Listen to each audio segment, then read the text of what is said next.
le monde, c'est Benoît F1. Aujourd'hui on se retrouve pour une nouvelle vidéo sur ma série où on passe en revue tous les pilotes de la saison 2019 de Formule 1. Et aujourd'hui c'est au tour de Daniel Ricciardo. Alors avant de commencer la vidéo, je vais vous préciser un petit truc. La vidéo, normalement je devais la sortir aujourd'hui, mais elle sortira demain, donc mardi. Parce que j'ai des gros problèmes avec Internet en ce moment. Donc c'est pour ça justement que ma vidéo sur la deuxième course de Fastest Lap Racing Manager est sortie aujourd'hui au lieu d'hier. C'est que j'ai des gros problèmes d'internet. Ça redevient comme avant demain, donc mardi. Donc c'est pour ça que demain vous aurez donc deux vidéos sur Fastest Lap Racing Manager 2019, la Chine et du coup l'Azerbaïdjan.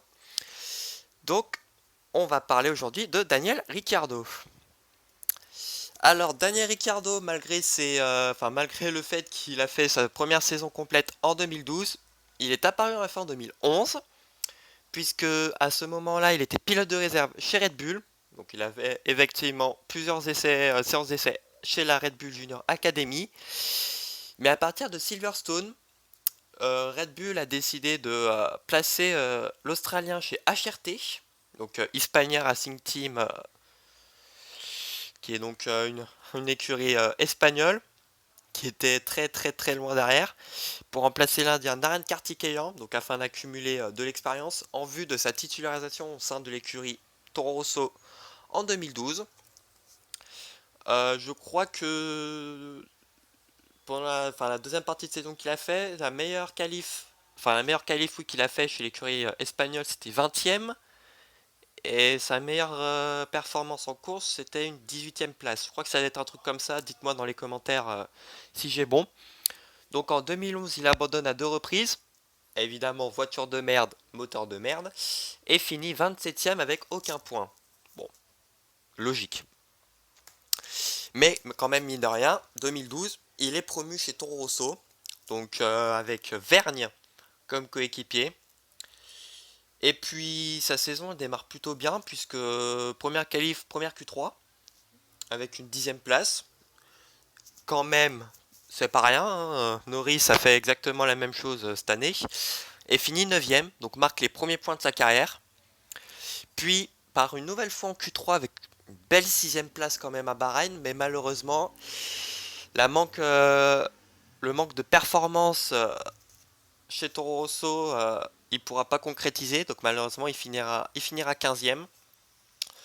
Bon après il faudra quand même une petite diagonale du vide quand même avant de renouer avec les points en Belgique, donc la reprise de la saison, avec une 9e place quand même en partant 16e. Donc belle remontée. Puis effectue une bonne tournée orientale en finissant 9e à Singapour, 10e au Japon, 9e en Corée et finit 10e à Abu Dhabi. Donc pour sa première saison chez les Bleus, on va dire, il finit 18e avec 10 points et un seul abandon. 2013, même écurie, même coéquipier, mais cette fois-ci, il fera mieux. Il marque régulièrement des points et atteint plusieurs fois la dernière phase des qualifications. Donc mine de rien, on ne peut pas lui enlever ça. Et en fin de saison, Red Bull annonce la titularisation de l'Australien en remplacement de son compatriote Mark Webber, qui est en partance pour Porsche, donc en endurance. Et donc en 2013, il finit 14e avec 20 points, mais avec plus d'abandon puisqu'il en comptabilise 5. 2014, première saison chez Red Bull avec Vettel comme coéquipier. Donc c'est pas n'importe qui, c'est quand même un quadruple champion du monde. Chez lui, il se qualifie en première ligne, en partant deuxième sous la pluie quand même derrière Hamilton. Alors que son coéquipier partait 12e et finit à la même place en course. Mais pour pas longtemps, puisque peu de temps après, il se fait disqualifier en raison du non-respect du débit autorisé. Donc du coup, il laisse la deuxième place au McLaren, du coup, puisque McLaren fera un double podium, du coup, grâce à la disqualification de Ricciardo. Donc Magnussen 2, Button 3. Il marque néanmoins il abandonne en Malaisie, j'ai oublié de le stipuler, à cause de l'erreur de ses mécaniciens qui l'ont relâché trop tôt, et en plus il a cassé son aileron avant. Donc du coup, bah, il fallait arrêter le supplice. Il marque néanmoins ses premiers points à Bahreïn en finissant quatrième, puis enchaîne 2 fois de suite la troisième place en Espagne et à Monaco.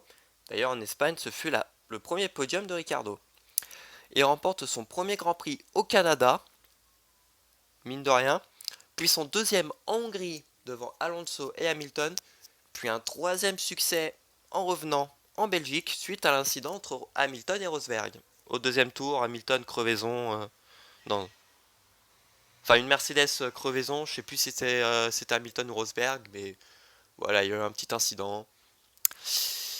Et donc il finit la saison 3ème avec 238 points, avec 3 victoires, 8 podiums, 1 meilleur tour et 2 abandons. Ensuite, 2015, même écurie, mais cette fois-ci nouveau coéquipier, puisqu'il retrouve le russe Daniil Kvyat en provenance de Toro Rosso. Et la saison, elle fut quand même compliquée avec une voiture qui est enfin, qui était clairement en manque de performance, comparé à sa devancière qui était déjà pas top depuis le retour depuis l'arrivée de l'hybride. Il devance quand même Kvyat plutôt souvent en qualif et en course, mais à partir de la deuxième moitié, Ricciardo réalise une pas très bonne deuxième partie, puisque Kvyat reprend le dessus et finit même devant lui au championnat. Donc il finit la saison 8ème avec 92 points, quand Kvyat finit juste devant lui. Il finit 7ème, donc avec 3 points de plus, 95. Il effectuera 2 podiums, 3 meilleurs tours et abandonnera 3 fois. Ensuite, 2016, il commence sa saison avec Kvyat, mais elle a fini avec Verstappen. Évidemment, suite au Grand Prix de Russie, le switch entre Kvyat et Verstappen, voilà.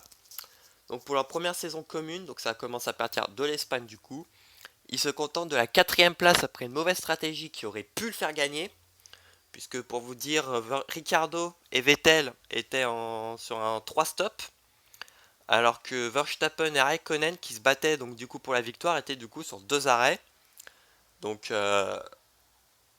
voilà, d'ailleurs il a dû s'arrêter aussi une 4ème fois parce qu'il avait crevé, je crois, 3 tours de la fin. Donc bon, heureusement pour Red Bull, son coéquipier l'avait gagné. Et 2 semaines plus tard, il effectue sa première pole position. Mais malheureusement, on sait comment ça s'est fini, hein. La pluie s'est arrêtée. Ricciardo rentrait au stand pour mettre les pneus ultra soft, mais les mécaniciens n'avaient pas les pneus. Donc du coup, il avait perdu plus de 13 secondes, je crois, au stand, ce qui a permis à Hamilton du coup de repasser et du coup de gagner Monaco. Donc Ricciardo fera deuxième place, malheureusement. Il remporte sa seule victoire en Malaisie en profitant de l'abandon d'Hamilton et obtient un doublé Red Bull avec Verstappen deuxième. Il finit la saison 3ème avec 256 points, avec une pole, une victoire, 8 podiums, un meilleur tour et 4 abandons. 2017, Mercedes, Ferrari et Red Bull trust le podium, donc on voit à chaque fois il finit sur le podium, hormis Bakou, avec le podium de Lance Stroll, évidemment, on en reparlera quand on arrivera au Canadien. Ce qui permet quand même à Ricciardo d'occuper pendant un moment la 4ème place au championnat, grâce notamment à une belle série qu'il a fait de l'Espagne à l'Autriche, avec 5 podiums consécutifs, dont une victoire à Bakou. En même temps, Bakou, quelle course, hein, parce qu'il y avait quand même un drapeau rouge, où il fera d'ailleurs un triple dépassement qui sera élu plus beau dépassement de la saison. Donc longue ligne droite, la pleine charge, le triple dépassement sur Massa, sur Stroll et sur Hülkenberg, qui le fait passer de la 6ème à la 3ème place, si je dis pas de bêtises, juste derrière les deux cadors qui est Hamilton et Vettel. Il se classe 2ème à Singapour, puis 3ème en Malaisie et au Japon. Et donc le Japon fut un record, puisqu'il obtient 9 podiums en une saison. Donc 9 podiums, sacré stat. Puis abandonnera 3 fois dans les 4 dernières courses.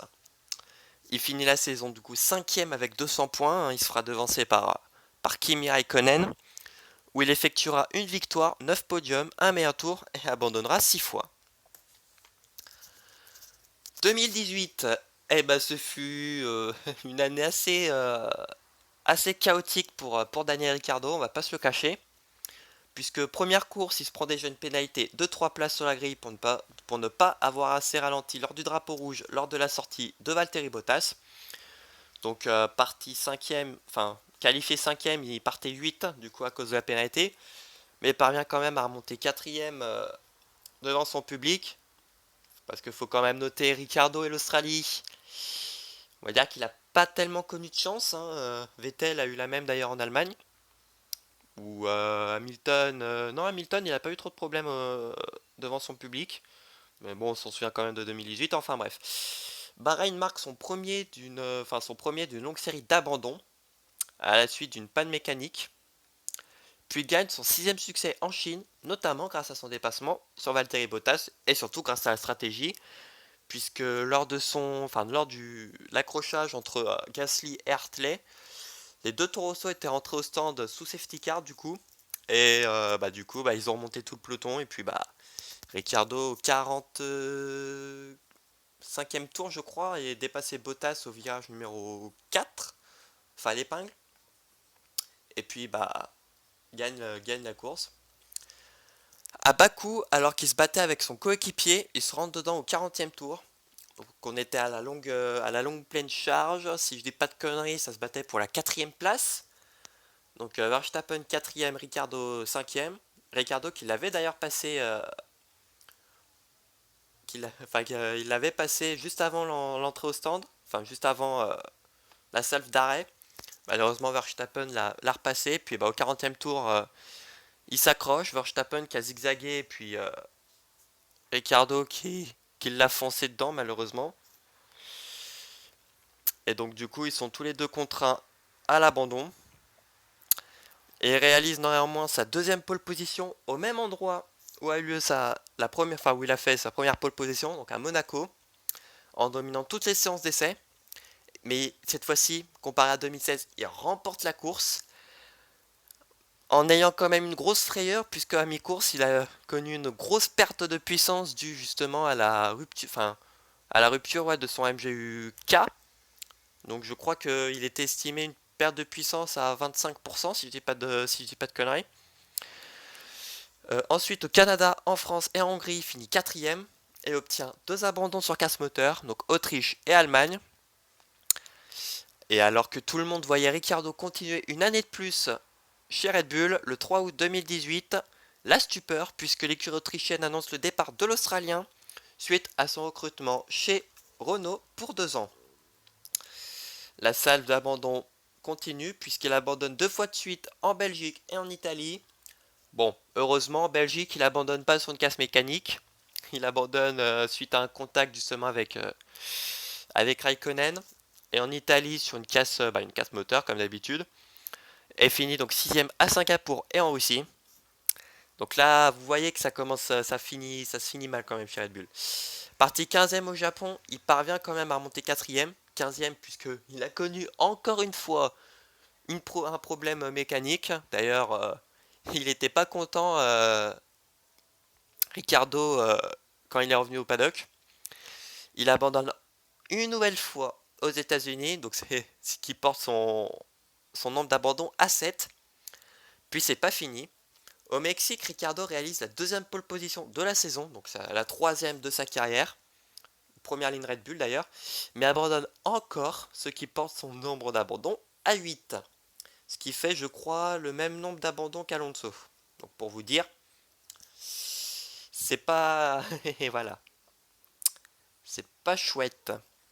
Il finit donc 6ème avec 170 points, avec 2 victoires, 2 podiums, 2 pôles, donc la série des 2, 4 meilleurs tours et donc 8 abandons.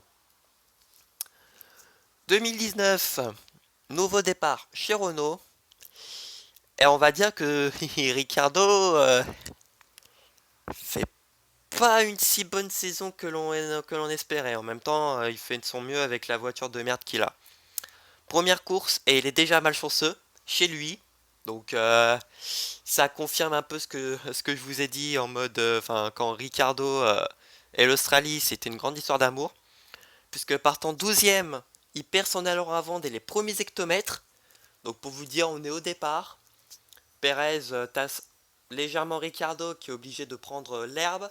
Et du coup, il se prend une bosse et personne n'a le droit avant. Donc tu te dis, c'est une blague. Et abandonne plus tard dans la course parce que le mal est fait. Il était à un tour, il était devant Kubica plus d'une minute. Donc il a fait, ok, bon, on va préserver la mécanique. Puis connaît son deuxième abandon en parlant de mécanique sur problème, électronique, justement, la voiture qui s'éteint toute seule à Bahreïn. En Chine, il réalise le septième temps et finit à la même place, donc il marque enfin ses 6 premiers points. Donc enfin, il ouvre son compteur, puis abandonne une nouvelle fois, comme quoi c'est pas gagné pour Ricardo, mais cette fois-ci c'est pas sur un problème mécanique, c'est sur un contact avec Daniel Kiat, son ancien coéquipier de 2015. En gros, pour vous dire, on est au virage numéro 3. Il me semble que ça se bat pour les points entre l'Australien et le Russe pour la 10e place, il me semble. Donc Ricciardo à l'intérieur, Daniel Kiat à l'extérieur. Ricciardo, le, euh, on connaît le pilote qui veut à chaque fois tenter de faire des dive bombs, hein. D'ailleurs, c'est le roi. Sauf qu'il a oublié qu'il était plus chez Red Bull. Donc du coup, il a voulu faire un dive bomb sur Kiat au virage numéro 3. Malheureusement, il bloque ses roues et embarque Kiat. Donc Kiat qui est obligé de tourner le volant. Mais quand il recule, malheureusement, Ricardo n'avait pas vu que Kiat était toujours là. Et donc du coup, bah, suspension pliée qui du coup contraint les deux pilotes à l'abandon. Et en plus, le contact avec Kiat le fait également reculer 3 places en Espagne. Il a atteint d'ailleurs la dernière phase de qualification en partant 10ème, derrière Kiat justement. Mais du coup, avec la pénalité, il partait 13ème, même 12ème, parce que je crois qu'il y avait quelqu'un devant qui s'est pris une pénalité. Mais malheureusement, fini hors des points. Il marque de nouveaux points à Monaco alors qu'il partait 6ème. Il s'est fait piéger comme Magnussen par Monaco en voulant s'arrêter tôt. Je pense qu'ils se sont pris un peu dans le trafic. Donc du coup, bah malheureusement, Monaco, voiture large, impossible de dépasser, enfin quasiment impossible. Puis ben voilà, hein, c'est le piège de Monaco. Mais elle se rattrape en finissant 6ème au Canada, en partant quand même en deuxième ligne, ce qui n'est pas rien. Donc pour le moment, avant le Grand Prix de France qui commencera du coup la semaine prochaine, il est 8ème au championnat avec 16 points en ayant connu 3 abandons. Et voilà, on en a fini avec le portrait de Daniel Ricciardo. J'espère que cela vous aura plu. N'hésitez pas à me le faire savoir en likant, en vous abonnant et à me suivant sur les différents réseaux sociaux. On se retrouve jeudi du coup, non, pardon, mercredi pour le portrait de Romain Grosjean. D'ici là, portez-vous bien. Ciao tout le monde.